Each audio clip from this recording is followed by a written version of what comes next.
One. Hey guys, welcome back to the only Carlton YouTube channel. Today I'm joined by the smartest man I know, footy smartest analyst ever, PommyinOz. Pommy, how you doing? Hey up, big call that, Atush. Good to be here, mate. I'm debut live, so I'm looking forward to this, mate. Like week off, and we're now straight into the baggers time, aren't we? Straight into the baggers. What, 7 days before our game? Can't wait. Yeah, sorry, 1 second. I just had the stream running in the background. I had two of yous and it was like fucking double time. I was like, shit. All right. There we go. Oh, we're good. chilling. Yeah, I've been trying to tee this up for a while. But I want to get you on the channel as much as I can. Honestly, listening to Pommy talk, he's like one of the only. When we're doing bad, Pommy's the only YouTuber I can actually watch because he's not just yelling all the time. Like, and that's not a dig on anyone, but fuck, bro. Sometimes it's so rough out here, and looking at it now, it'll be a rough season. Yeah, look, we can get emotional, can't we? I try and find a bit of solace in trying to work out what's wrong so we can it makes me feel better. But I mean, look, a big season ahead. What's worrying at the minute as well is people are watching the football. Is if you're slightly off, you get battered.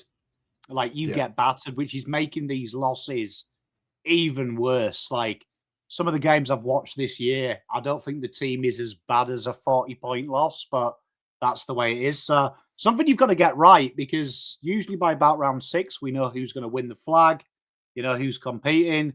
You want to make sure you're still in the conversation by round 6. And this is probably our most favourable couple of weeks coming over, isn't it? Like fixture-wise, got some. You'd have probably earmarked these as all wins the next 4 at the start of the season. So real important time for us to get some momentum going into the harder fixtures, because that run before the bye, we've just been talking about it. It ain't pretty.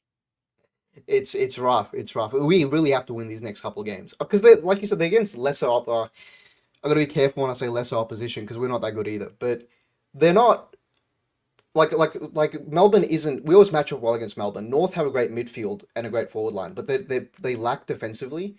I guess look, I'll start off straight away. Title of the video is Game Plan or Talent. You obviously watch a lot of the games outside of Carlton too, and you're a very smart man. Is it game plan or is it talent? Do we have a good list or is it both or? I think, like all AFL fans, we massively overrate the list of where it is actually in reality. Like we've just done the Essendon watch along, and Essendon fans are very similar to us. They believe their draftees are the next big superstars. They put a lot of faith in the senior players. In reality, the truth is probably 30% less than what we say. So I think there is a big part of the players, but I also think the way we set up, you've only got to see at the start of the year what Richmond did to us, what Richmond did yesterday to Gold Coast in large patches. You can see already Richmond are on the right path. It's the modern day game of football. It looks daring. It looks ambitious. My big inclination with Voss is I think he has 23 of his favourite players. And I said this with you and Andy the other week in the comments. I sometimes get the impression that Voss has got his 23 best players, but not the 23 right roles. So he's just put the best players he can name and wedged them into the team. And I think for him to actually go to the next level, if he's going to play the game style that he's trying to do, he has to put the favourable players in the right positions. And that probably means sacrificing some players that he's probably relied on for his entire tenure at Carlton. So that's going to be an interesting thing for Voss to do. But it's going to be interesting the next couple of weeks, you'll learn. Like the next 2 fixtures, Atush, I can't tell you how important they are. You've got North Melbourne who are playing with freedom. Clarkson has been saying it for the last 2 years. He's there. That he wants to be direct. He wants to be bold. They've got absolutely battered, but they've got a little bit of confidence at the minute. And Melbourne are the biggest change ever. Like the most boringest team for the last 5 years. And say only Carlton probably can hold a candle to Melbourne in the last 5 years of being boring and stagnant. They have switched. Now, it's worked once. It's failed another time, but they do move very, very quickly, very modern day. So these are two big tests for Carlton. That Voss's new system, not much has changed. So Peter makes a good point. 2023 is pretty much what Carlton have done for the last 3 years. The difference is when you have desperation and can't fail, invariably things succeed. In 2024, he was quite big on trying to add control to the game, win the contest. And now we're kind of, he wants a lot more handball, a lot more stun, a lot more run. But the problem is, if not everything, you've always got to sacrifice something if you add a layer and you don't have the players. And at the minute, Voss has got to find that happy medium. And that's what all the teams are struggling with now. When do I attack? When do I defend? What do I do? In what percentage? When do I do it? So that's something that I've noticed in the first 2 games. Carlton are so far away of the metronome of the game. It's actually scary at the minute in the first 2 weeks. It's very scary to watch that. I don't think Voss knows, the players don't, and the game situation just is all over the place. So it's not just a tinker, Atouche. It's quite a big wheel turn to get us going at the minute. Yeah. Well, like, when you mention teams like Melbourne and even St Kilda, who had a good result the other day, is it a credit to them that they can turn around that quickly, or is it more like we're shit that we can't do it that quick? Because, like, look, we don't have a new head coach, and I understand that, but we have a whole new coaching department. Everyone's new. We have like a bunch of new recruits as well, 7 or 8 new players. Is it too early to be like, why aren't we seeing change? I mean, look, I would agree with Michael Voss if he'd made an absolute astronomical change. So if I was watching Carlton and it was Melbourne, so I know how you play Melbourne. Melbourne like to win the contest. They like to be ahead on contested possession. They like to win clearances. Watching Stephen King's Melbourne, they don't care about that anymore. They're looking to win the ball higher up the ground. They're playing the extra behind the ball, looking to intercept and slingshot out the back half of the ground. If I was watching that, I would say, okay, Voss, I agree with you. You need time for it to gel. You have gone from playing vanilla football to cherry on top football. It's not a major change. My issue is here that the one thing Carlton hasn't learned is control. And if anyone gets a chance this weekend, watch Richmond last night against Gold Coast. Even though they lost, something that was impressive about them was they were happy to go into their control mode, even though they were playing a side that if they turned the ball over, they were dead. And they were happy to not go unless it was there, kick the ball around the back line, chip around, then attack. They showed a lot of maturity, and that is something that I think, something us and Essendon have in common, is the worst players when the game's gone against us are our leaders, our over 28s. And that's something that I noticed with Richmond last night. Your Broads of this world, your Jaden Shorts, they were the most calmest when the waves were crashing, which made the younger players follow suit. We're the other way. Sometimes our younger players, like Jagger in the third last week, looked the most confident out of all the midfield group. He looked like this was not scary. So that's an area there. And I do think Petra makes a great point. Back to my point earlier, you're picking your best 23 players. You're not picking your best role players for that role. So I think there is elements when you look at Carlton that I think Voss has to, like Ollie Hollands would be a role. I would love to be in the board with Voss and go, I can see what you want to do, but Ollie's shot of confidence, Ollie is devoid of confidence. He needs to be on the attacking side, mainly in the final third. I don't want him running back. We've got quite a defensive halfback on that side. Maybe that is Matt Carroll. Maybe you bite the bullet and go, do I move Ollie to where Chesser is, play it more safe that side, and go bold? Because if you're not in it, you can't win it. And I do think that the big part of our second halves is us clinging on. We go into a cling on mode. So that is part of the Voss issue, but that's also part of the player issue as well. So it's a fascinating thing when you watch Carlton play, because I always say it's infectious. You hear the crowd gasp. In professional sport, in my time working with elite level golfers, We talk about triggers for winning and triggers for losing, triggers for pressure, triggers for momentum. We have so many triggers. The crowd gasp, the crowd groan. Yeah. A player will miss from 2 meters out on goal. The players will start to drop their heads. And before you know it, it just curtails, doesn't it? Like that Richmond game, as soon as Fogarty missed that sitter, the crowd started going, for fuck's sake, gasping. Lockie Fogarty looked like he'd asked a girl out and then found her round the back of the bike sheds, kissing his mate. And before you know it, it's infectious, isn't it? Like you've got Jacob Wheaterin doing a simple 5 meter kick to back pocket fumbles it. Seth Campbell puts pressure on him. We kick it really quickly. It goes out of bounds on the full. It's fascinating how quickly it is. And that is a big area there where that is Michael Voss. People will blame the players. A coach's number one job outside of development on game day is instilling the confidence in his players. Is being able to say the right things, make the right moves that instill confidence. And that is a big area for me that I don't think these players have. And it falls off very quickly. Yeah, that's a great point. That's a great point you put up, that it is Michael Voss's job. Well, they call him, well, if he's not a tactician, they've called him a motivator of men, right? He motivates the team, whatever. If you can't motivate them to hold their head up after a couple of mistakes, that's pretty worrying, isn't it? In my experience, 40 years on this planet, whenever I've heard anyone in a managerial or leadership position and someone describes them as a motivator of men, it usually means they're very shit at their job.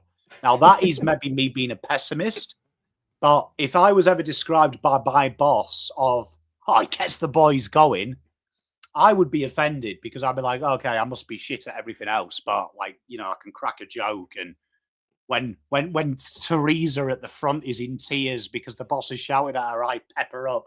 Like I'm like the class clown or something.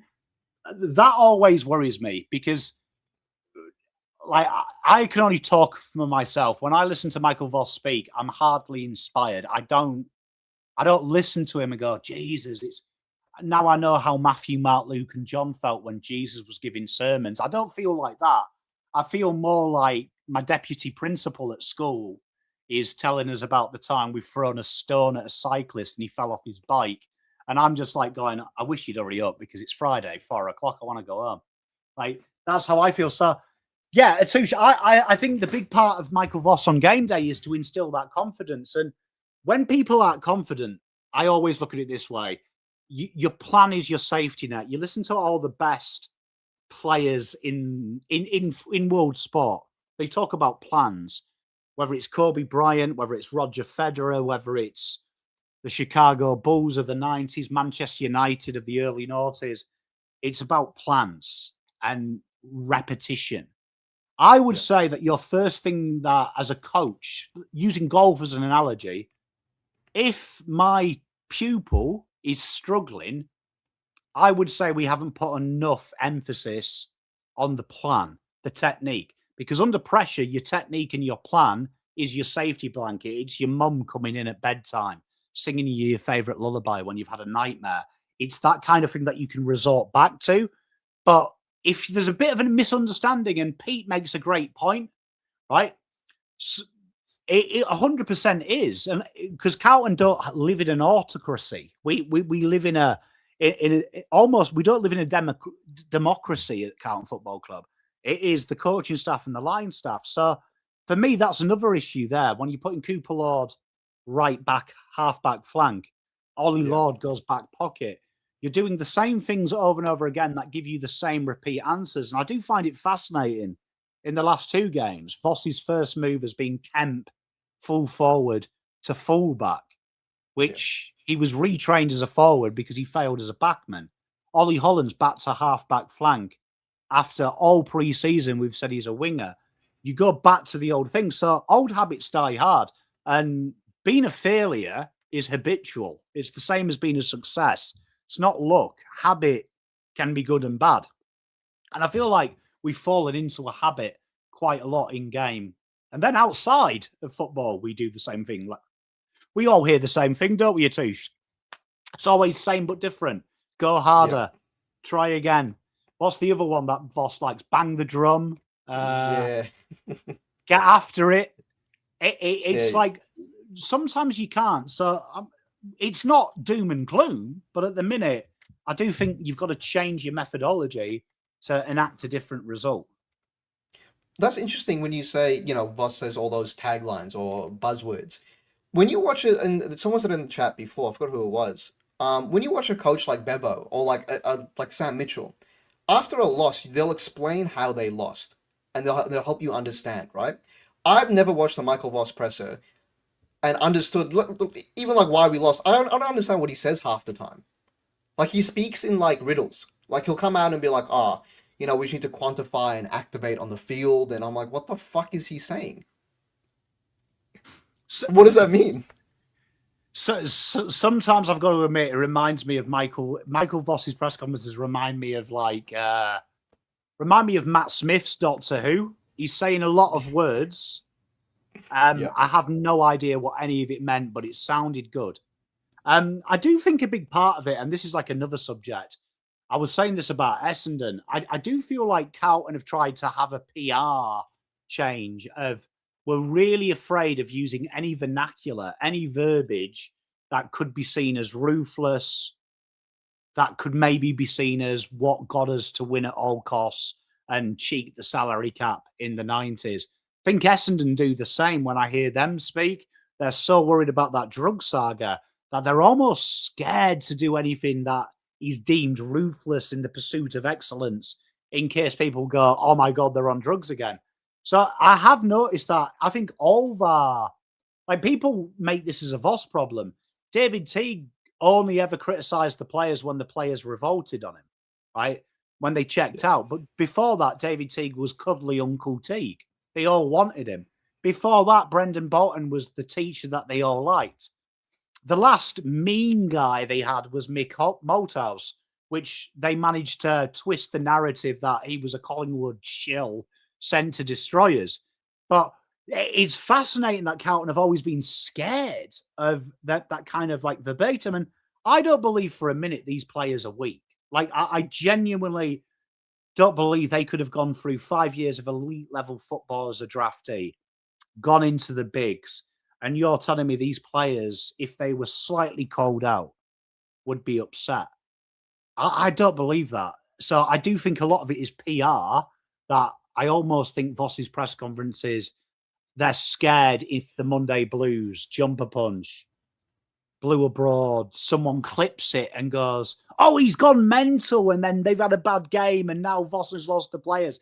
It's almost there like, just be as vanilla as possible, because if Voss talks to the players like he does in the presser, like, there's the problem in itself. But knowing some of the players, I know he doesn't. I know he goes off. Yeah. That's my concern, though, I think he's not making it any easier when he's doing the word vomit like he does. For us, we're always going to pick on him. Yeah, no, always. Look, I've always been under the assumption, even now, I still don't think our list is that bad. Like, I think our list has enough role players for it to, and enough high-level talent when the talent actually shows up, to still make, not finals, top 10, maybe top 8 if we're lucky. But it's just a system, and it's always been the system for me. So if you look back, as long as Voss has been our coach, since 2022, we've never had a consistent season. We've never actually had a consistent season. At the start of in 2022, we started 8-2, and then we fucking fell off. 23, we started shit, and then did really well in the second half. And then 24, we started off well, and then shit in the second half. Right? So for me, it's always been the assumption that Voss has never had a consistent, solid game plan. It's always just been, he relies on talent. And talent can't get you through 24 weeks of a season and finals. Do you agree with that? Or do you think there was a solid system and plan back then, but it's just outdated? Or is it purely talent? Look, before it became popular to bag Voss, I was the first to get rid of him in 2024. So just after, I was very quick on it. And the reason that I was always worried about Michael was exactly what you've said. Year one, horrible start. And he almost did a David Teague. He stripped it right back, kicked the ball long, get players around the ball, play to our strengths, win the ball at the contest, slow the game down, stop telling, stop making teams move quickly via the contest. Then people forget that the rule changes started to make contests less and less important. And that's proven by 5 years ago, every inside midfielder was Patrick Cripps on steroids. Now inside midfielders are lighter, more agile, and have 3 or 4 jobs. And they get spurt through there. If you watch a junior game of football, you're getting 9 changes on the ball, where 5 years ago there was 3 guys and a ruckman, and they just throw another guy in intermittently as a point of difference. So I think you're right. I don't think we've ever nailed on a plan. 2024 for me would be the biggest worry. That Michael Voss in the preseason was huge on Carlton, have added a layer of control. We're slowing the game down, which was the antichrist of why we got to finals, playing that quick brand of football. I think people forget as well, when we did miss finals, we missed finals from an unlosable position. So I agree. I don't think Voss has ever found a stable. But when I look at the list, I think the big problem with our list is I don't think we have many game changers. And I think he relies on the guys. Yeah, but Jagger Smith, he's in his first year. Like it depends where you are. We're talking about Carlton as a mid-table team at worst, 8th to 12th, right? Let's just say that's where they are internally. He shouldn't be the difference between top 4 and 8th to 12th. He should be coming in as the accessory, as the point of difference. So I think we have a lot of faith in these game changers. And like the big one is Patrick Cripps, 31 now. You look at every other 31-year-old who plays his position, he's slowing down. They've got auxiliary roles. They've got different opportunities. And we're still using poor Patrick Cripps as a workhorse. We're almost treating him like an Audi Andrew Gaff. Like, just keep doing it. Just keep doing it. Eventually your hamstrings will break and then we'll replace you. Other clubs are trying to phase that into another role, and we bring you in when we need you. So it's a fascinating conundrum that I feel like Michael Voss, I don't think Hewitt Cripps can work. I don't think it can in today's game. There isn't any sides that are doing it. So you've got to kind of like give up the contest to get a little bit quicker. And I do think we've got the players, Atouche. I do think we've got the players to, at worst, be a 10th best side in the league. And that's me giving them an out. But the problem is that you can't force it. You can't force it the old way. And that's where we're going at the minute. Yeah. Yeah. No, that's a fair point. That's a fair point. Look, I mean, with the list we have now, right? Let's say we had some way better coaching, right? Let's say you take all these players and put them in a system like Hawthorn, or like something a lot better, like another team that's set up a lot better. Do you think that this can be like a top 8 team? No, because I think that when Stephen Silvani left his tenure, it was obvious Stephen Silvani was building a list to compete 2021 to 2023, right? 2023. So it was in that era. And that was where contested hotspots were high. Everything was going that way. 2022, 2023, you see the other teams that started to get good, particularly Brisbane. They were looking different avenues, which is now a quick, fast-paced, uncontested brand of football. So Nick Austin has come in and he's tried to rob Peter to pay Paul. So I always look at Matt Kennedy, like Tom there, making the lowbrow comment about Matt Kennedy. You listen to Matt Kennedy's own words. He had the discussion with Michael Voss, and Michael Voss said that his preferred midfield time was Hewitt and Cripps. So Carlton had to sell someone. He wanted midfield time. He still talks to the boys. By all means, I know a couple of the players. They still regularly speak to Matty, and they're happy for him. But there's another problem as well in itself, that for it to work, you do need one of them to be able to rotate. And you look at how doggies use Matt Kennedy on the ball for two or 3 minutes. He goes forward. Liberatore replaces him. Liberatore has redeveloped his role to sling across halfback when Bont goes on there. So you can still have them bigger bodied guys. You've got to have another way. But the problem is George Hewitt used to play halfback in his last year at Sydney. People forget this. He lost his job inside midfield. It didn't quite work. So that's where Carlton, and the same with Cripps. And I always find it fascinating. A good friend of mine works at the Bulldogs. And he told me that Marcus Bontempelli hasn't worked full-time with the midfield for 2 years in training. He plays in the forward line. And the idea was to perfect his forward craft. Cripps trains exclusively in our midfield, and Michael Voss keeps using that words. It's about getting better. It's about adding skills. No offense to Patrick Cripps, but he can't add any skills. One, history would say 31 is too old to add any skills, and the skills needed are pace, exceptional ball use. Cripps doesn't have them, and he's not going to learn them at 31 years old. But one thing he can do is he can use his body well. For me, that's the most obvious thing that I would have been expecting Cripps. And he did it in that 2023-2024 year. Kick a few important goals. They should be refining that craft. Because I look at Marcus Bontempelli. Marcus Bontempelli and Cripps aren't the same player, but they do have an uncanny knack that both of them will win ball when they're fresh. And you look at Carlton in the second halves, what would you like? Fresh Cripps, wouldn't you? When the game gets away from us, you'd love 25-year-old Cripps just to go in there, win 3 centre clearances, get us a bit of ascendancy, then piss him off back to the forward line, be a target. We'll call upon you when we need you. That's a big thing for me that I feel like we're missing opportunities there, Atush, massively. Of everything is, I can close my eyes and tell you what Carlton are going to do any situation in the game, and invariably we do. So if I've worked it out, opposition sides have worked it out. So we need to be a little bit more imaginative, and I'd love us to have faith in these players. So like people have mentioned them. Kennedy, he just didn't have the opportunity, right? He didn't have the opportunity to maybe be. I'll give Voss this. David Teague never played him as the number 2 to Patrick Cripps. Voss did, and it worked. And then he got Hewitt, and then he played him half back, wing, half forward, everywhere. But we need to maybe give the opportunity to. Like I don't think the list is as bad as some people do, but there is some massive shortfalls in it. But also, I don't think some of these players are playing their best roles, Atush. I don't think if, like, you asked the question, could we be Hawthorn? Absolutely not.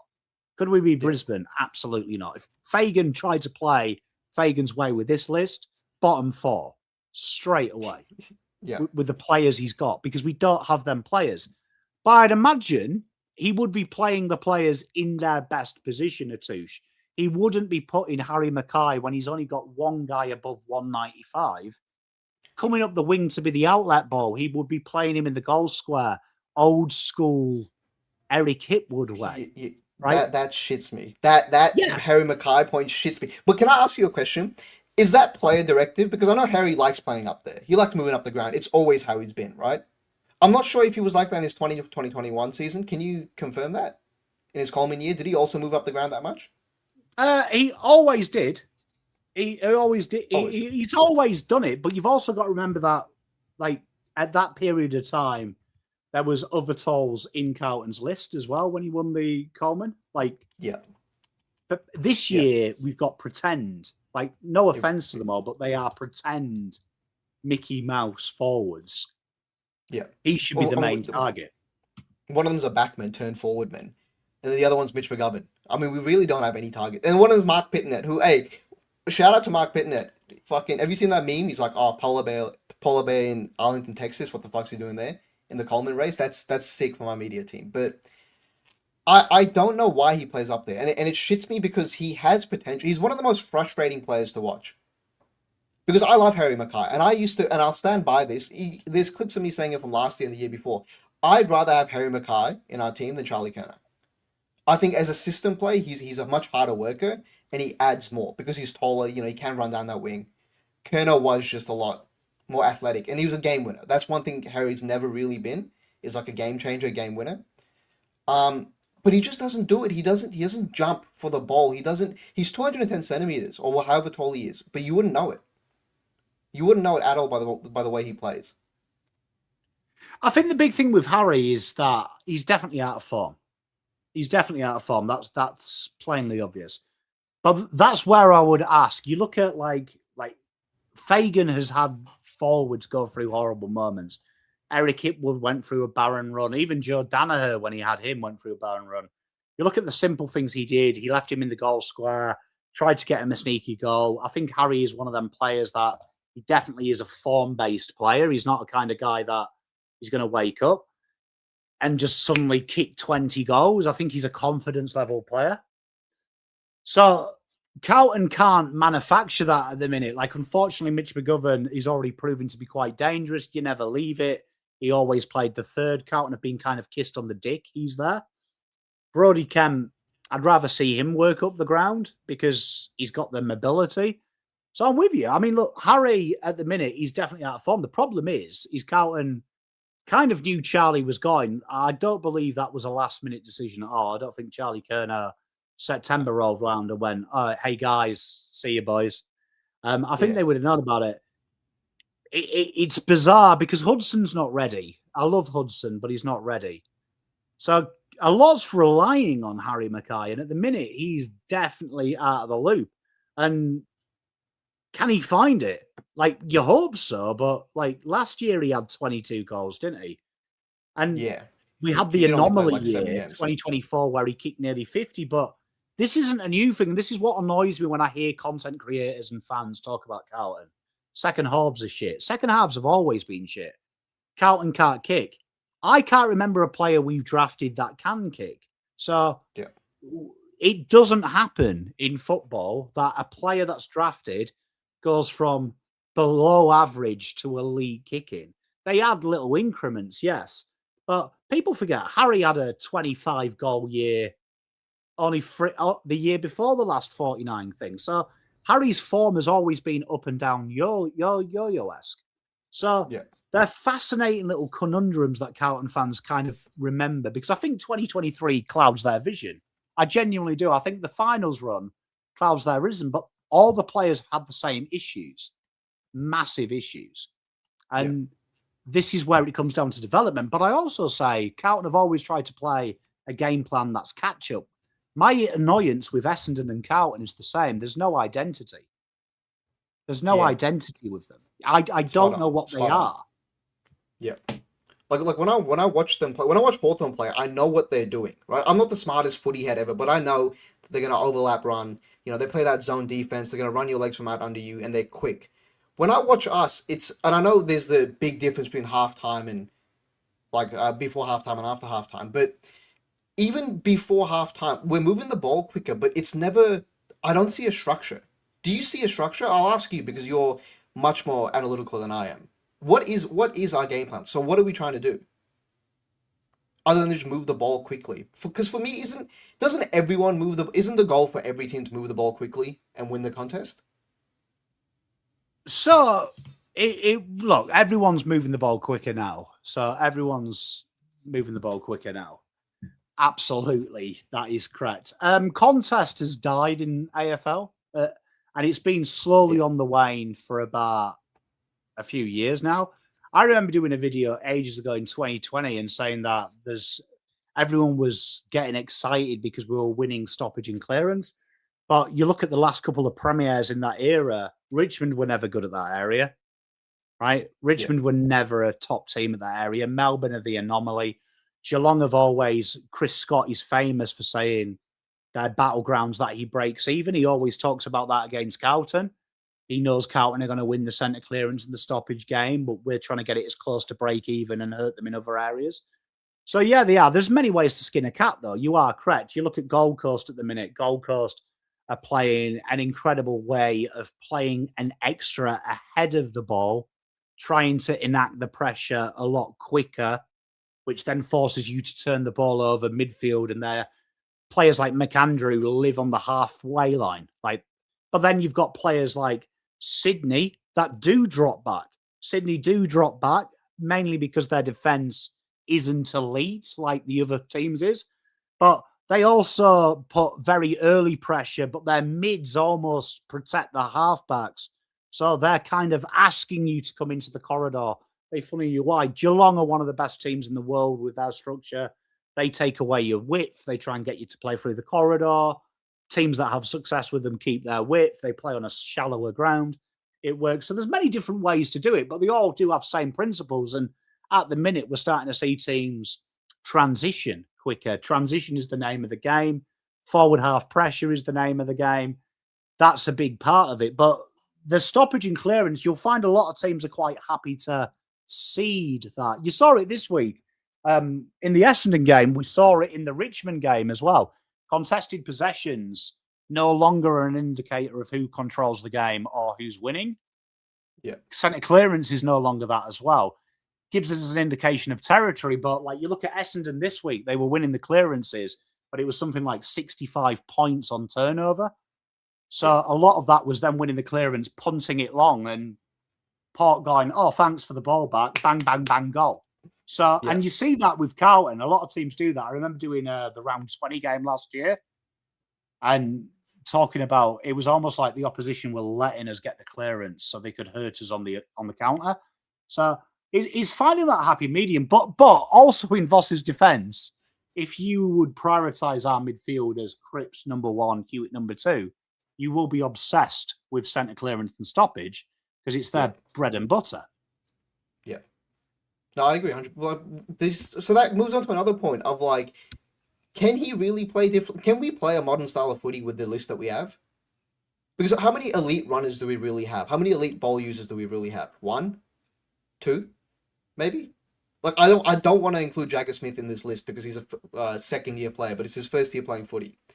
Other than him and maybe Walsh, who's not the best ball user, but he's a good runner, we don't really have anyone else that uses the ball well. And we don't have anyone that runs through the contest. It's always just, we're kind of flat-footed, kind of heavy, you know, like you said, Cripps, Hewitt.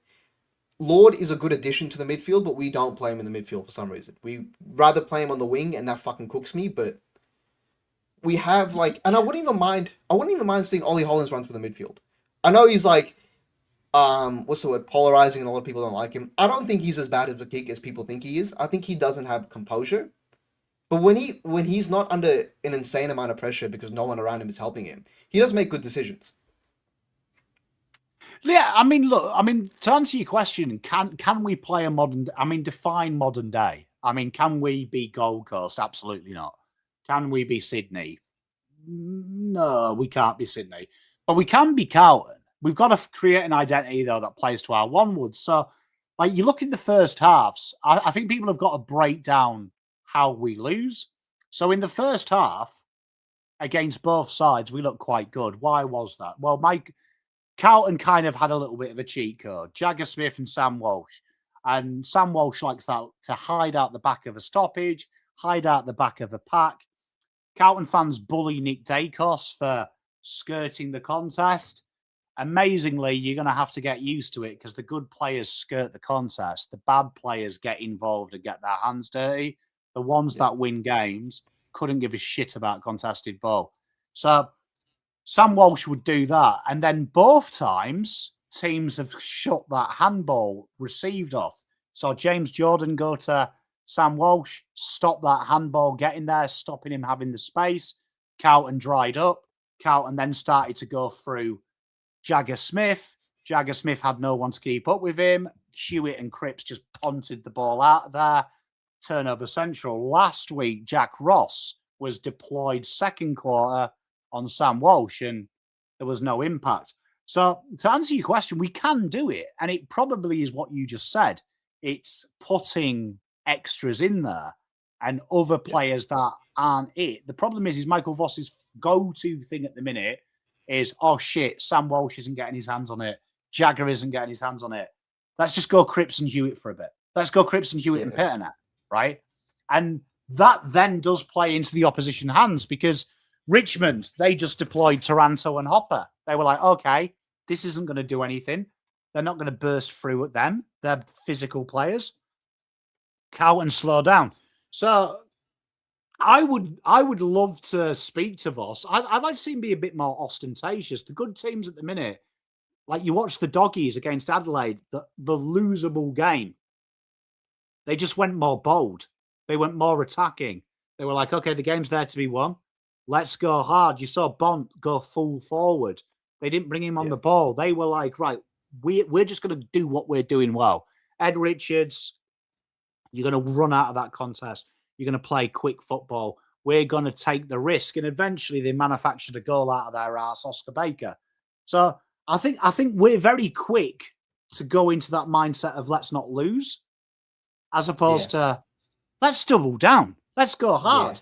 Let's try and do this. So I agree with you, Atush. I mean, look, I've always said this for years. I think when I look at the best players that break tags, and it's funny because Nasia's going through it at the minute, and Ross is playing him full forward. And Yeah. that's great because he'll kick goals, but you want Nas generating goals, creating them.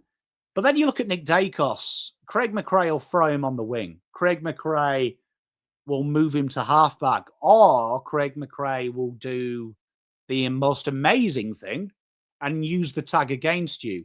So he'll start using Nick Dacos as a decoy and play him out the attacking side of the stoppage. So Jagger would be getting cheap ball out the back. So then the coach is like, oh shit, now it's Jagger. Can't tag two. Like sometimes you've got to be imaginative. So I agree with you, mate. You've got to do it. Sometimes you've got to be bold. Yeah, you have to play with dare, and you brought up a great point of us going in our shell, and you can look at it in the Richmond game. I mean, we were up by what, maybe 10 points in like the halfway through the fourth quarter, and we just went straight back into our shell. We sent Brody Kemp back. We started playing Ainsworth in this weird Jesse Mollop role where he doesn't do anything, he just runs back. Lockie Fogarty went back. I was at the game, so I could see the players behind the ball. And everyone was down there. At one point, Hudson O'Keefe, this was like halfway through the second quarter when they started coming back on us, right? He was playing as the deepest defender, Hudson O'Keefe. We sent him as people complain that Voss doesn't make moves. I do agree, but I feel like it's like all or nothing with him. Either he makes moves, like either he's so reactive or he does nothing. Like because seeing stuff like that, I don't know why we do it. I don't see how we benefit from it because obviously we're not even holding on that well because we almost lost against Richmond. We genuinely only won against Richmond because Tom Lynch missed 7 behinds. Like that is the only reason. So I mean, is that we're just a scared team? Like this isn't a question, but like it just seems like we're so reactive on field and off field. Like the coaching staff is nervy and shaky, and if they're shaky, obviously the players on field are going to be shaky, and then it amplifies because our leaders aren't exactly the best either at being leaders. I always look at, it was Lockie Weller, I think, last year was talking about Stewie Dew and Dimmer, and he said that the big difference was nothing game plan and ball movement. It was really minuscule. It's really minuscule. Well, Lockie Weller talked about how the game plan was incredibly clear now. Everyone knew their roles.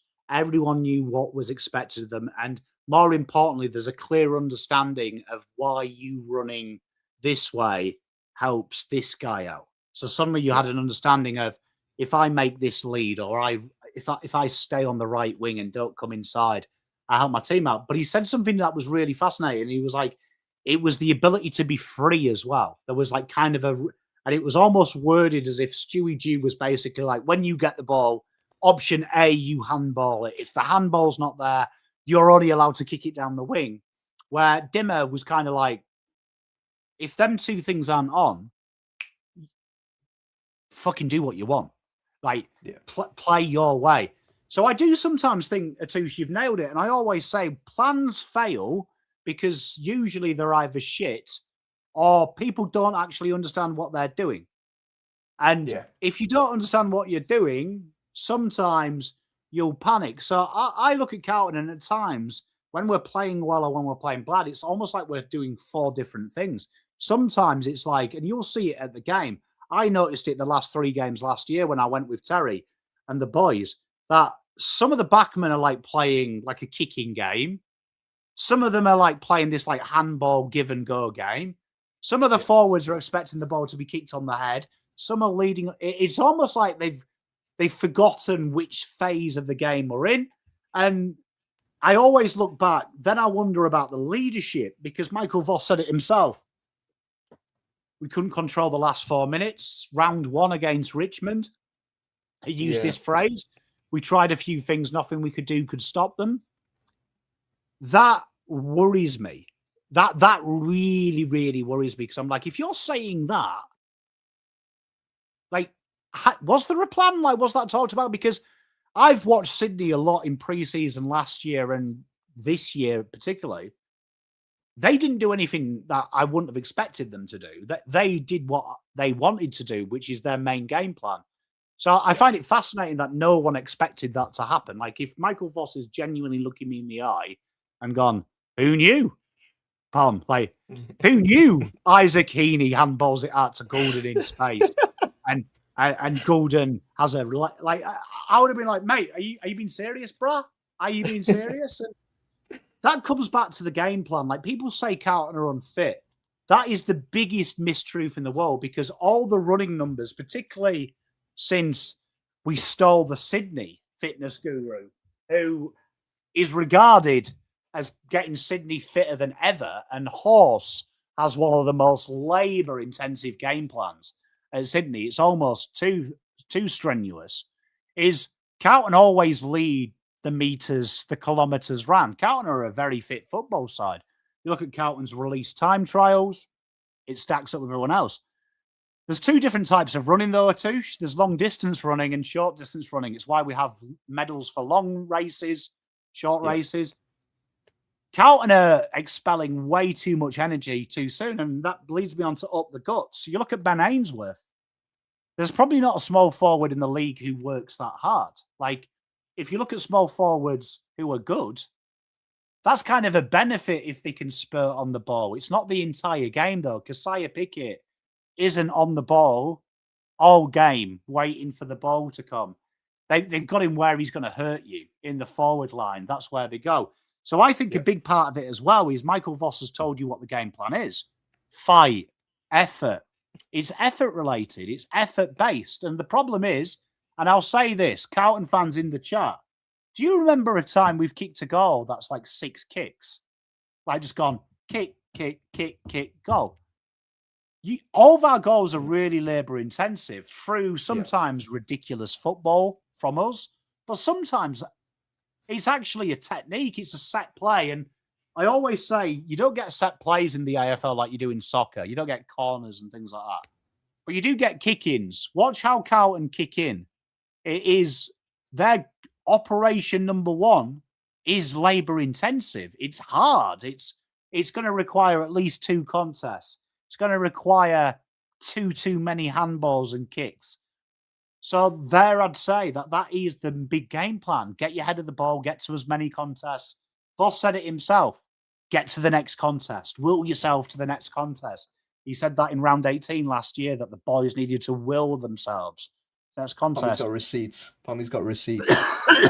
But that's tiring. Like, Atoush, like, that's tiring. Like, you should be able to have passages of play when you're winning where you don't expel energy. Yeah, just clean football. Yeah. Where we're like, yeah, you're like, right, mate. Honestly, we you know, when you're at school when you get like the kid wins English who sticks his pencil up his nose, but because he was there every English lesson, he wins an award. Like, that's like how we play football. We're like, if we can just do it harder, though, like, and the effort that makes it better, and it's scary. Like, it's scary because a lot of these players, like Jagger Smith, he's the only player I can remember we've ever drafted that looks different to when we drafted him. Like, all the other players are the same, but they're being played in positions that don't make sense or roles that don't make sense. Like Cooper Lord, probably another one who's improved. I watched loads of his Sandringham games because I'm obsessed with this theory that Sandringham produce superstars, but their role players make the superstars good. Like Archie Perkins looked superstar at Sandringham, and he's bang average, but the guys around him, man, worked their dicks off to make him look good. Cooper Lord suddenly has got an engine, got a bit of pace, and he didn't have that when he was a kid. Like, when he was a kid, he looked like George Hewitt 2.0. He's added all these layers. But you wouldn't be playing him on the wing. Like, genuinely, if you watched Cooper Lord as a kid, you wouldn't watch him and go, high half forward winger. You would be thinking, oh, could he be like our third best mid? Like, maybe a replacement for Cripper in 5-6 years' time? Like, you wouldn't have instantly assumed, but he's added that layer or two. Fair play to him. Like, now he's kind of pigeonholed, and he reminds me of Matt Kennedy 2.0. It's almost like, because he wants to play so much, he's now pigeonholed in that position. Yeah.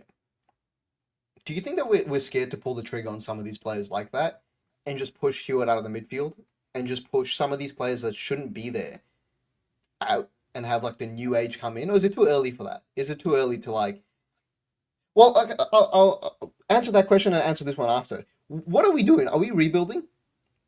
Is this a rebuild? See, I don't think Carlton have to fully rebuild. Carlton have been kissed on the dick. So Cody Walker is what every midfield wants. Jagger Smith is, in fair play to Michael Voss, I thought he was going to play Jagger Smith as a pure on baller. So I'll give Michael Voss a shout out here. He proved me wrong because I was genuinely fearful for this. I thought he was just going to be George Hewitt 2.0. And he'd be like, oh, he's quicker though. This will be good. But Cody Walker, so Carlton don't have to do a lot of changes. I think, are we in a rebuild? The words the club are using worry me because they're trying to keep everyone as calm as possible, but then they're using phrases that would allude to me all is not what we think it is. Especially when I hear learning, win-loss is not as important. It's about the processes and the systems behind us. They kind of worry me, Atush, because I'm like, okay, are we like secretly in a reset?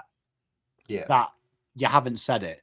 So it's fixable though. Like when you look at Carlton's list, though, I will say this: every backline scares you. If you watch all the best teams in the league, there's two halfbacks there that jump off the page, and you're like, "Oh, this is a bad time."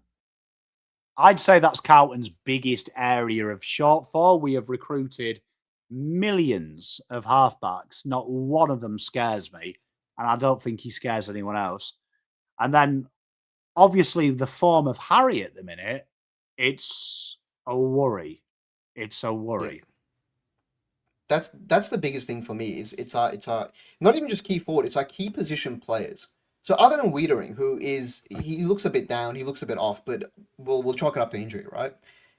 Harry McKay, I'm genuinely really scared to have him as our key forward, as like a match winner, because you know my thoughts on Harry McKay, because we talk about it a lot in our DMs, right? And may they never get leaked. May they never get leaked. I went through the liberty of looking at his stats, right? Since including 2021 onwards, how many times do you think he's kicked more than a bag? More than 5 goals in a game? Top of my head, twice. Okay. See, Andy had the same thing. He's 8 times. In 8 different games, he's kicked 5 or more goals. 2 of them was in 2021. But that's really concerning because that means he kicks 5 or more goals pretty much just over once a year. Can you rely on him to really be like our big spearhead key forward? If you take away 2024, which he was elite, he was one of the best forwards in the game, right? He kicked just under 50 goals. I think he kicked 49. But is he a match winner? Can we rely on him? Because we really need to right now, because Kemp can't do it. And that's not a dig on Kemp. I don't think he's a forward. I think he's a better backman than he is a forward. Right? And then Mitch McGovern, if we're relying on Mitch McGovern to kick our goals, he'll be gone next year. I don't think he stays at the club past this year. Well, so I mean, that's a... He was delisted this year, Mitch. So I think Mitch is kind of like just lucky that Carlton missed out on Buku and missed out on the other issues. I always fear about Buku because the last time Carlton spoke about Buku was for his versatility and his forward craft. So I know Carlton fans at the minute are crying about Buku at the Doggies, but I don't think he played back for Carlton. I think he's incredibly naive. But I will say this: I'll defend Harry in one way. If we were playing a very quick game, Harry 1-on-1 would be easy. It would probably help him in. I'll go back to it. Playing him halfway up the ground for me is incredibly impractical because he's kicking to medium-sized players in the forward line, which is easy to defend. I definitely think that we need to play him out in the goal square and just try and help him out. And back to my point of Fagan, that's what Fagan has always done with all of his forwards. When they have a couple of games where it's quiet, I go back to Dan McStay. I was talking to a Collingwood fan about this. They were like, McStay's shit. And I'm like, you're working him though as like a conduit, as a link man. And I was like, go back and watch him when he was under Fagan. Like, he'd go in the goal square and get a couple of cheapies and get a little bit of form. I do think that's a big issue for Carlton, but they knew it was going to happen. And that's one thing that annoys me, right? They knew it was going to happen. So this isn't something new. We knew Harry had a little bit of form. He's had one good year in 4 years. So there's obviously been a long-standing issue with Harry. Yeah. So someone for at the sure. club made that decision that with Charlie going, Harry's going to be fine. So someone in that club, though, must have had a contingency plan. What if Harry doesn't get his form? Are you telling me that the plan is just playing for 23 games and hope he just miraculously finds it? Because that'll get progressively worse. I know Harry is capable of doing it. For me, you've got to give him his best fighting chance. So if you are playing lightweight players like Mitch McGovern, who incidentally made a career at Adelaide in the best team Adelaide have had in the last 20 years, has been that third high up the ground link man, let Mitch do it. Mitch is a better kick inside 50 as well. Yep. And Brodie, his best position as a draftee was what he's playing now. But it was his ability to play undersized and almost cause problems for Smalls and bring players in. So I don't understand quite why we're trying to use Harry away, because it reminds me a little bit of 2020 Carlton, where we'd play our toes behind the ball and Mickey Gibbons is at full forward. It's never going to work. So we're very lucky our forward line. Haywood likes to work up the ground. Mitch's best football is working up the ground. Brodie, it's up the ground. He worked up the ground so much that Carlton fans believe Stephen Silvani was a midfielder, which he played a staggering 120 minutes combined in 2 years as a midfielder. So let that sink in. Not very long. It's just over a game, right? Yeah. But people were deceived because of how he worked at the ground. So Carlton have actually 4 players we just mentioned there and prefer doing that than what we'd like to do with Harry. So I personally think you've got to persevere with Harry. People can slate Harry. He's on our books for a long time, right? But definitely this year. So whoever you name, Jed Walter couldn't give a shit. Job Shanahan couldn't give less of a shit. Whoever you're thinking, Harry Van Atten couldn't give a shit. It's got to be Harry McKay from now till September. So how do we get him working? And he's not getting dropped, so get that out of your head.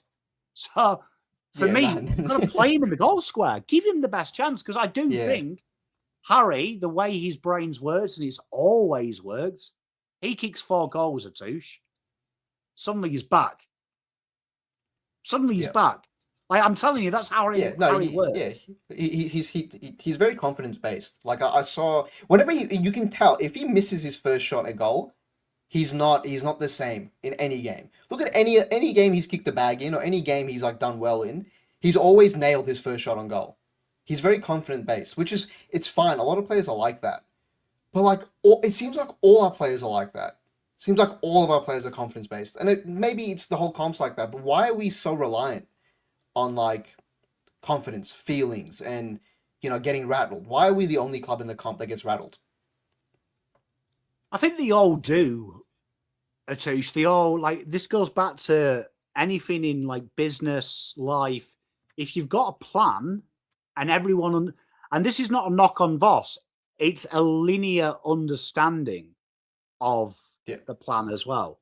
If everyone understands the plan, whether it's Brodie Kemp knows if I lead from the pocket up to half forward, that creates space in behind me that Ben Ainsworth can work in. It creates a 1 out, so Harry is working off the full forward. If they have a deep understanding of when this happens, me doing this with or without the ball has something, you're less rattled, you're less scared. If it's ambiguous, which I think it is, which is why I think Michael Voss keeps saying give it time, either the players are stupid, Michael Voss words it stupidly, or these players don't fully trust it yet. It's one of them 3, though, and each answer's not good. But like, people forget as well, Harry, everyone goes on about that 49 goals he kicked in 2024, which the fact we're saying a 50-goal year is good is scary. When at the minute, it looks like people are talking about we're going to get hundreds this year. Like, that's what all the pundits are saying. We could be back in the hundreds. So he's going to have to double that. But people forget that Harry had 7 of them games with a goal or less a game. So Harry's always been that type of player that can go through a patch of kicking donuts or slowly. 7 out of 20 games he played that year. That's what, 40%. It's not great numbers. So for Harry, he's got to do it, man. Like you've got to give him the best chance. No Kerno there. He has to be the deepest player for me, deepest player, and give him that opportunity. Yeah. It really is his forward line. I mean, that's what the whole offseason has been building to that. That is his forward line. He needs to take command of it. He needs to charge. He needs to, step up. And it's just, I know it's only 2 rounds in, but we played against a really shit opposition in Richmond, who like you said it before, their tallest defenders like 190 centimeters. Like he should have ripped them apart that game. He should have kicked 5, 6, 7 goals on them. Like it's just disheartening and it's worrying. Because, again, I know we're very early into the season, but, fuck, bro, this is looking rough. It's not just Harry, it's everyone as well. But I feel like a lot of the scrutiny will fall on him because that, to me, is where we're lacking the most. That forward line. That forward line's weird. What do you make of the small forwards? We'll wrap this up quickly, but just small forwards. Are we... Because, I saw a comment here and I want to highlight it. Forward line is broken without Jesse Motlop. Rest in peace, Jesse Motlop. Rip. Does our small forwards concern you, considering it's Fogarty, Frankie Evans, or Taylor Byrne? It does, because I'd say this is the best small forwards we've ever had since the days of Armfield and Wright, which makes me want to eat rat poison, saying it's the best since then, because that's just an okay forward line, isn't it, that I've described? Yeah. Oh, I would say that, again, that comes back to how you move the ball. So, small forwards, like people shit me, football's quite a simple thing. It's no surprise that the good small forwards play for teams that have incredibly good targets, right? So one of the things, everyone plays a zone. Zones need time to set up. You saw that today with Essendon. They had no time to set the zones, and when they did set a zone, it looked like the zone had been set by a blind person. But the quicker you move the ball, the better it is.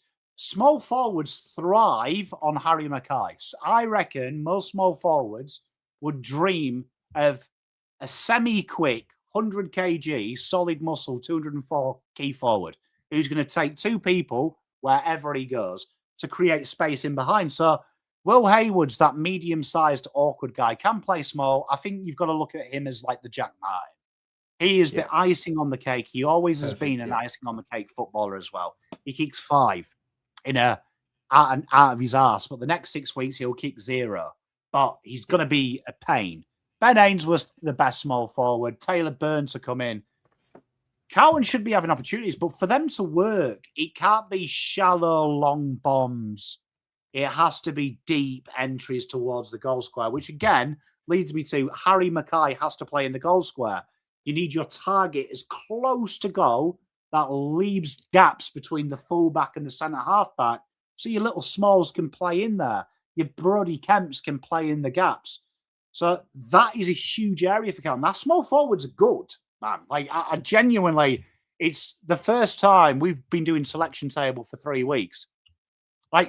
That's probably the best area to pick, isn't it, Atouche? Oh, fucking hell, I've heard of Hayward. Know who he is. Usually it's who are these guys? Never heard of them. But we've got to play to their strengths, and Atouche, and that's the big thing I want people to get out of this show. It's not so much that we're rubbish. We are a mid-table team. That's okay, right? Mid-table's better than bottom 4. It's something you can build on with ammo coming very quickly in the draft and in free agency. But you've got to play your players to your strength. Strength. And at the minute, you're asking Ben Ainsworth to kick goals 78 metres away from goal. Will Hayward played halfback for 20 minutes in the 4th quarter, right? Why? Yeah. He out of everyone is the guy that's going to kick you a goal out of his arse. We got lucky Zach Williams, halfback now, went back forward and kicked the winner.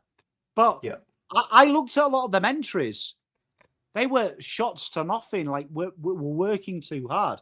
So hopefully this week off, I don't know what Michael Voss has done, but hopefully he's gone, I need to put my faith in the 23 best roles.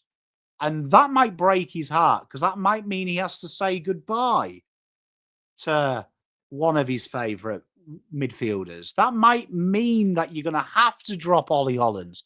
Like, that's another thing that shits me as well. Everyone is obsessed with, we're forgetting that the VFL is there for a reason. If we change roles, they do it in VFL. They don't do it round one when we need 4 points. Because I don't think people realise we were a kick or two from being 0-2. Yeah, no, that's. Can you imagine that? Can you imagine we're sitting here 0-2? Voss would have been sacked. Voss genuinely would have been sacked after that game. He would have needed security to leave the MCG. He already has been sacked by the vast majority of people. And he's 1-1. So that's a really good point you make, by the way. Sorry, that's a good point you make that, if a player changes roles, he does it in the VFL or in the off-season. Can I ask you, I watched a lot of open training and I went to a decent amount of them myself, right? Elijah Hollands did not play a single minute of halfback in any of the open trainings. Why is he now playing halfback in opening round and round one? Why, is that an area that we lacked? Would you play Elijah Hollands halfback?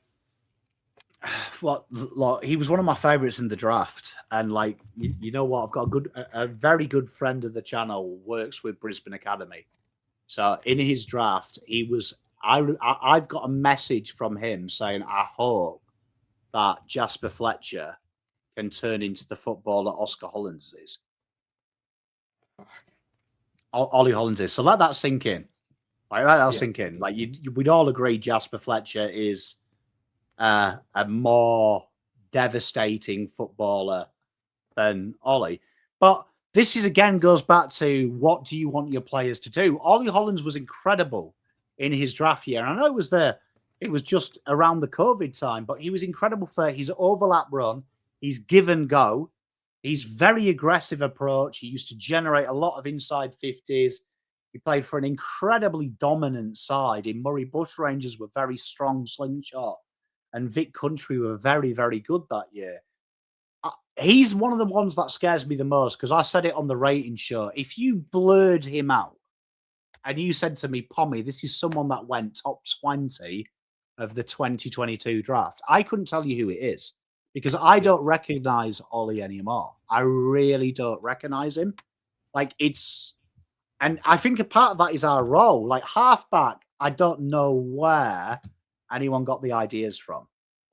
I know he was quite defensive as a junior, but the big things, it's crazy, right? Because what do you need to be a good halfback? Kicking under pressure, kicking.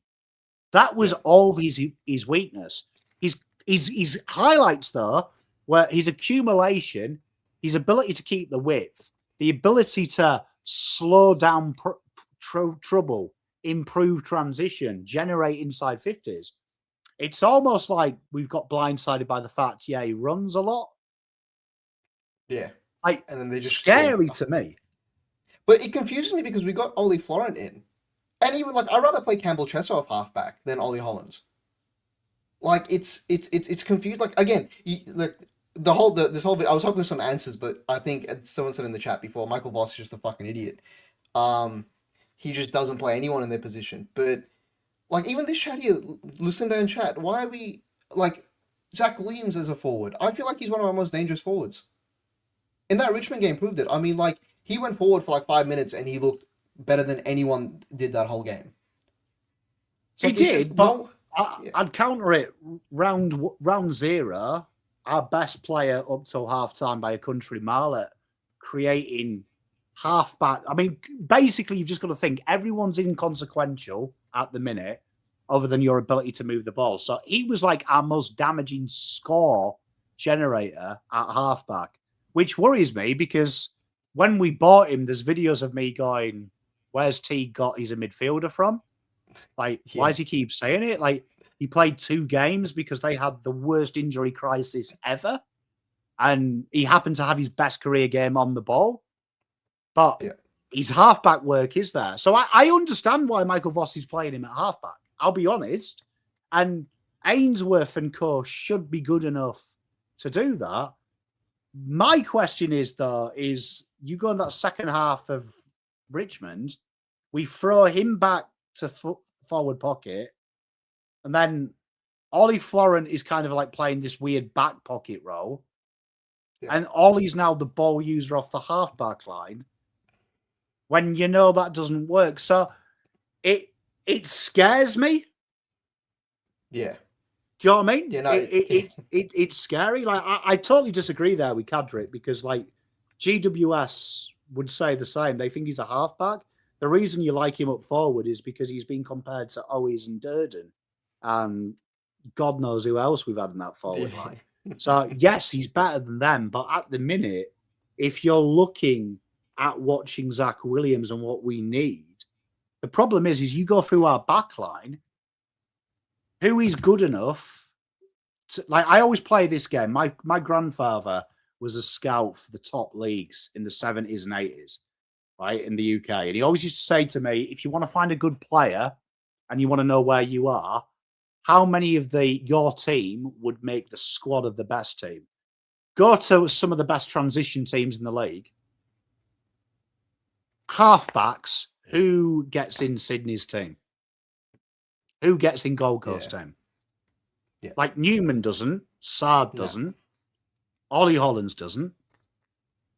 Like, we don't have one. Whoever Ollie Florent doesn't. Yeah. That's it. And then I'd say, would they get in the VFL team? So let's go Brisbane's VFL team at the halfback line. Could Carlton back six usurp Brisbane's backline team? I don't think. I think they'd maybe play Newman or Sard to protect the young players. Yeah. There, maybe give them a responsibility role. But I think if you gave them any of them, they'd be like, ours are better. Yeah. That's worrying. That's really fucking worrying. And I mean, we know we're nowhere near Brisbane, even the VFL team, but it's, I don't know. I'm just depressed. I don't know how we're back here. I don't know how we're back and being shit again, which is fine. We're not shit. I think you said it perfectly. We're like middle of the range. We're like mid ladder, and that's fine, right? But I think it's really easy just to get stuck in the middle of the ladder and have other teams overtake you, and you just not really move. And I trust that we're doing the right things. I trust that we're actually building a game plan, but I just don't see it right now. I don't see it coming together as quickly as I'd like it to be. And I know it's 2 rounds, but we played against a bottom 3 side. Richmond aren't going to win that many games this year, right? And I thought we're a better team than Richmond coming into the season, but I don't know, Pommy. I don't know. I'm scared. I don't want to lose games. We were talking about it before. Our fixture, bro. If we end up going like 1-6, 1-7, I don't. It's gonna be scenes. It's gonna be terrible. I think the big thing you see with Carlton though is the finals run is proof. Once they get on a run, everything gets better. And regardless, look, if I'm honest, I think the game plan is atrocious. I don't think it plays to our strength. One thing I know about these boys, though, they blag 2 or 3 wins. The tail wags. Suddenly that target seems bigger. Suddenly the kick is easier. At the minute they are playing, and I always describe Carlton like this, and I want you to watch football this next week and notice it. The Gold Coast celebrate some dickhead doing a spoil one-on-one, and the players get around him, they ruffle their heads, they celebrate it like a win. Carlton behave on the ground at the minute like it's 4 a.m., we're pissed, and we've walked through the drive-through. So the Tanais come on and said, we can't serve you through. You've got to be in a motor vehicle. And we're like, way! And then you look through the window and there's some 18-year-old working through TAFE, fucking hating life. Like, you look at it in his eyes and he's like, fucking quitting this job tomorrow. Fucking hate it. Yeah. That's how we look, where you look at them, the other guys, and it's like they're on like a yacht holiday fishing, and they're like, yeah, this is good. We love this. So you've got to get the fun in the game. You've got to get the fun in the game. So for the Blues, is it all doom and gloom? What do I want you to leave with? It's bad now. Is it fixable 100%? Is it easy to fix? No, it's not. But it requires... Is it fixable this season? Is it fixable this season? It is, It is 100%. But it requires brutal honesty from Michael Voss, from his players, because I reckon if the players are honest as well, they don't like it. They don't understand it. I reckon there's a lot of Michael Voss going to players like, like Matthew Carroll and going, do you understand what's expected of you today? And Matthew going, yeah, I do, Michael. Yeah, my dad loved you. He hasn't got a fucking clue what he's doing, though. He hasn't got a clue. He is confused to shit. He's just on that ground hoping he's natural talent, and it gets him by. But then players like Ollie, I think Ollie's scared. I can see it in the way he plays, and I think he doesn't have the perfect understanding. So that's where the players have got to speak. That's where Cripper has got to lead and be like, why does this keep happening all the time? What can I do as a captain to help you out? What can you do to help me out? It's where Jagger needs to be saying to Walshy, Cripper, and Hewitt. In the third quarter, I was toasting Jacob Hopper. Jacob Hopper was regretting his life decisions, but you constantly ignored me on the handball out, and you did that shitty little kick that turned it over. That's where the boys need to start being a bit honest with themselves. But for the fans, they need to be honest with themselves as well. Like, the thing that always annoys me the most about being a Carlton fan is people are like, we're a bottom four side, and then behaving shocked when we act like a bottom four side. Start being part of the solution and asking the question, why can't we do that? Because it's not about us being Melbourne. It's not about us being Brisbane. We can't be. But we can be the best we can be. And at the minute, I said it in pre-season, I thought Carlton were a 10th to 14th side when I did my pre-season predictions on my channel. I stand by it. But at the moment, we're nowhere near 10th to 14th. Like, I'm starting to regret there is a video footage of me saying 10th to 14th because I think 14th might be generous. So, but we can get that, and then we can get above that if we start really finding it. Because the wonderful thing about this game plan in AFL at the minute is anyone's in the game, Atouche. Like, it's hard to control the way the rules have been changed. You're never fully in control. That kind of plays into our strength. So we've got to kind of play to our strengths in the hopes we can make you not play to your strengths. It's fixable, Atouche. Is it likely? It doesn't feel it. But in 6 weeks, we could win 5 of the next 6. And suddenly these boys make us all look like dickheads. But they've got to be honest with themselves. We need to cut the bollocks of everything's all good. Cripps is smiling. And be honest that it's not good yet. Yeah. Hey, that's dreamed me up. It's good perspective, which is why I wanted you on, because it's so hard. It definitely feels like it's all bad all the time with this club. And I don't like feeling like that all the time. Like this, bro, like after we won against Richmond, I was happy with the win. I was like, when I was there, I celebrated. So I'm like, logically, we're not a good side. Like you said, like everyone came into the season being like, we're shit, you know, bottom 4, bottom 5, bottom 6. And then we struggle against a team that's around that region and everyone lost their minds. But like, we shouldn't. Like, that's who we are. We're just shit. Like, there's a lot of people that'll say, you know, don't accept mediocrity, you know. We're just a mediocre football club, bro. Right now, that's where we are. It's not accepting mediocrity. It's accepting where you are. And I feel like if there's a lot of people, you know, people will be like, oh, delusional supporters, they hurt the fan base. Bro, it goes both ways. If you're going to sit here and be like, we're shit, we're fucking shit, we're terrible, bottom 4, bottom 2, it has the exact same effect. And you can hear it, like you brought it up at the game. The murmurs when Lockie Fogarty missed that goal. You could hear people biting their nails. I was at that game. We were up by like 30 points at halftime. But like, it felt like we were going to lose. I turned around, I'm in a Carlton bay, right? Carlton supporters around me, and they're going around and people being like, oh, you know, people are nervous. But I should be jumping up and down that we're up 30 points at halftime. So even myself, I was like, I don't know, man. Like, I took my little sister and she doesn't go to my games much, right? And she's like, oh, you know, she's really happy. And I looked at her, I'm like, don't get happy yet. Just wait. Just relax. Like, so it's a good point. Look, it was great perspective having you on. I'm G'd up now. Now I think we're going to win the flag. Now I think we can turn it around. Mate, look, it's going to be hard. Your fault. Like, look, I do think we've just got to, like, cut the bollocks would be my message to Voss. Just cut the bollocks. We know there's a big job at hand, but just go out there and fucking do it. Like, because I do feel like that's the problem with this football club since I've come to this country. It's always safe. We never take a risk. And when we do take a risk, it's a stupid risk. It's an obvious stupid risk. It's paying Pick 6 facade or something like that. It's going out there and saying you need 2 midfielders and then spending lots of money on Mitch McGovern forward. Like, I'd love us to go out there this week and go, you know what? We're going to play our way. And if we lose, we lose. But we're going to play our way from start to finish. Yeah. No, spot on. Spot on. Again, Pommy, thank you for coming on very much. Giving us your time. It was great. Love listening to you always. Everyone in the chat loves you as well. If you aren't already subscribed to PommyinOz, which I'm sure all of you guys are, make sure you check out his channel. Anything coming this week? Well, tomorrow's the selection table, 8 p.m., yeah? No, we'll be Wednesday this week. You get a bit later because we don't. Okay. The team doesn't come out till Thursday, so you get a couple of weeks off or two. I mean, a couple of days off. There you go. I get to brainstorm my team. Well, I'm just letting you know. Quick preview. My team's gonna be insane. All right. People were complaining before that I picked 3 rocks. The shit I've done this week will blow that out the water. Again, Pommy, thank you very much for coming on. Just quick note: North are down by 30 points.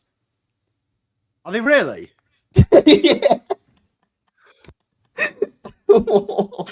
third quarter time they're down by 30. I feel so bad that I've been G'ing Marnie up all week. That's horrendous. I don't know how they've done that. I literally just checked now. I was like, what the fuck? That's why I was smiling at my phone before. That's horrendous. No.